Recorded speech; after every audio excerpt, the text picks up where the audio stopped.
ஏற்றுமதி பிசினஸ் பண்ணணும்னா நிறைய பணம் வேணும், அது ரொம்ப கஷ்டமான விஷயம் அப்படின்னு நினைச்சிட்டு இருக்கீங்களா? உண்மையில அது அப்படி இல்ல. இது பணத்தை விட கரெக்டான ப்ராசஸ ஃபாலோ பண்ற ஒரு பிசினஸ். இன்னைக்கு உங்க எக்ஸ்போர்ட் கனவுக்கு தடையா இருக்கிற சில பெரிய கட்டுக்கதைகளை உடைக்க போறோம்.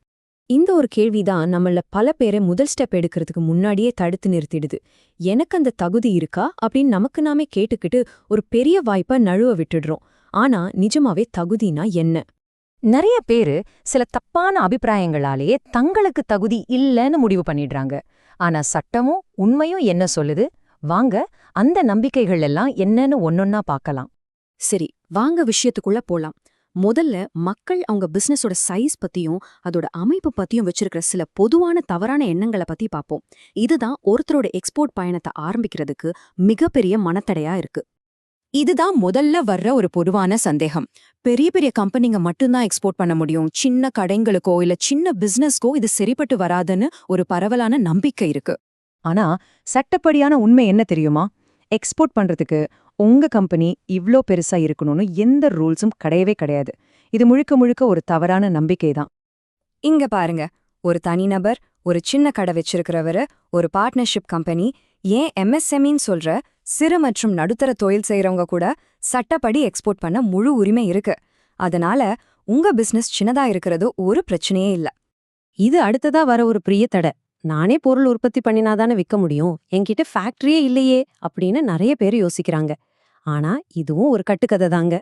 உங்களுக்குன்னு சொந்தமா ஒரு ஃபேக்டரி இருக்கணும்னு எந்த அவசியமும் இல்ல. ஏன்னா சட்டப்படி எக்ஸ்போர்ட்ல 2 வகை இருக்கு. சட்டப்பூர்வமா 2 விதமான எக்ஸ்போர்ட்டர்ஸ் இருக்காங்க. ஒன்னு மேனுஃபேக்சரர் எக்ஸ்போர்ட்டர், இன்னொன்னு மர்ச்சன்ட் எக்ஸ்போர்ட்டர். அதாவது நீங்க மத்தவங்க கிட்ட இருந்து நல்ல குவாலிட்டியான பொருளை வாங்கி அத வெளிநாட்டுக்கு விற்கலாம். இது முற்றிலும் சட்டப்பூர்வமான ஒரு சக்சஸ்ஃபுல்லான பிசினஸ் மாடல். சரி, இப்ப அடுத்த பகுதிக்கு போலாம். இது உங்க பிசினஸ பத்தி இல்ல, உங்கள பத்தி.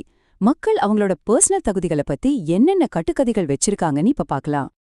நான் பெருசா படிக்கல, காலேஜ் டிகிரி இல்ல, அதனால இந்த இன்டர்நேஷனல் பிசினஸ் எல்லாம் நமக்கு செட் ஆகாது அப்படின்னு நினைக்கிறவங்க நிறைய பேரு. இது ஒரு பொதுவான இன்செக்யூரிட்டி. அப்போ முக்கியமான விஷயம் என்னன்னா, எக்ஸ்போர்ட் பண்றதுக்கு எந்த ஒரு பட்டமோ இல்ல குறிப்பிட்ட படிப்பு படிச்சிருக்கணும்னோ சட்டப்படி எந்த கட்டாயமும் கிடையாது. இது ஒரு தெளிவான உண்மை. உங்க டிகிரி சர்டிபிகேட்டை விட இந்த 3 விஷயம்தான் ரொம்ப ரொம்ப முக்கியம். ரூல்ஸை கரெக்டா புரிஞ்சுக்கிற திறமை, டாக்குமெண்ட்ஸை தப்பில்லாம ஹேண்டில் பண்ற ஒழுக்கம், அப்புறம் சரியான நேரத்துக்கு காத்திருக்கிற பொறுமை. இது இருந்தாலே போதும். சரி, இப்போ கடைசி ஆனா ரொம்ப முக்கியமான ஒரு தடைக்கு வருவோம். எக்ஸ்போர்ட் பிசினஸ் ஆரம்பிக்கணும்னா கோடிக்கணக்கில் பணம் வேணுங்கிற பயம். இது உண்மையா? கண்டிப்பா இல்ல. எக்ஸ்போர்ட் பிசினஸ்ங்கிறது பணத்தை மட்டுமே நம்பி இருக்கிற ஒரு விஷயம் கிடையாது. இது சரியான அறிவையும் கரெக்டான செயல்முறையையும் அடிப்படையா வச்சிருக்கிற ஒரு வியாபாரம். குறிப்பா நீங்க ஒரு மர்ச்சன்ட் எக்ஸ்போர்ட்டரா இருந்தா ரொம்ப கம்மியான முதலீட்டுல கூட இத ஆரம்பிக்கலாம். இவ்ளோ கட்டுக்கதைகளையும் நாம இப்போ உடைச்சிட்டோம். அப்போ சட்டப்படி உண்மையில என்னதான் வேணும்னு ஒரு கேள்வி வரும் இல்லையா? அததான் இப்ப பார்க்க போறோம். பெரிய கம்பெனி வேணா, ஃபேக்டரி வேணா, டிகிரி வேணா, ஏன் பெரிய முதலீடு கூட வேணான்னு சொல்லிட்டோம். அப்போ எதுதான் நிஜமாவே தேவை? இதுதான் அந்த மந்திரச்சாவி. இறக்குமதி ஏற்றுமதி குறியீடு, அதாவது ஐஇசி. இது ஒன்னு மட்டும்தான் சட்டப்படி நீங்க எக்ஸ்போர்ட் இம்போர்ட் பிசினஸ் பண்ண தேவையான அடிப்படை விஷயம். இதை வச்சுதான் நீங்க கஸ்டம்ஸ்ல ரெஜிஸ்டர் பண்ண முடியும், பேங்க் டிரான்சாக்ஷன்ஸ் பண்ண முடியும். இது எவ்வளவு சிம்பிள்னு பாருங்க. ஐஇசி கோட் வாங்குறதுக்கு வயசு ஒரு தடையே இல்ல, படிப்பு ஒரு தடையே இல்ல. ஏன், நீங்க இந்த ஊர்ல தான் இருக்கணும்னு எந்த ஒரு கட்டுப்பாடும் கிடையாது. யார் வேணும்னாலும் இதை வாங்கலாம். ஃபைனலா ரொம்ப முக்கியமான ஒரு மைண்ட் செட் சேஞ்சோட இந்த விஷயத்தை நம்ம முடிக்கலாம். எக்ஸ்போர்ட் பண்றத நீங்க எப்படி பார்க்கணுங்கிறத பத்தி தான் இது. இது உங்க மனசுல நல்ல பதிய வச்சுக்கோங்க.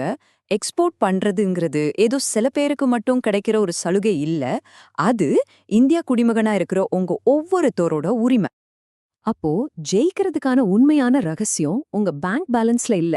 அதுக்கு தேவையானது சரியான அறிவு, அதை செயல்படுத்துறதுக்கு சரியான செயல்முறை, அப்புறம் அதுக்கான பலன் கிடைக்கிற வரைக்கும் காத்திருக்க சரியான பொறுமை.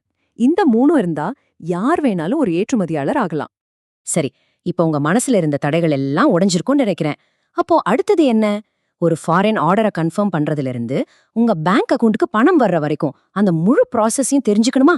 வாங்க, அத பத்தி நம்ம அடுத்த பகுதியில விரிவாக பார்க்கலாம்.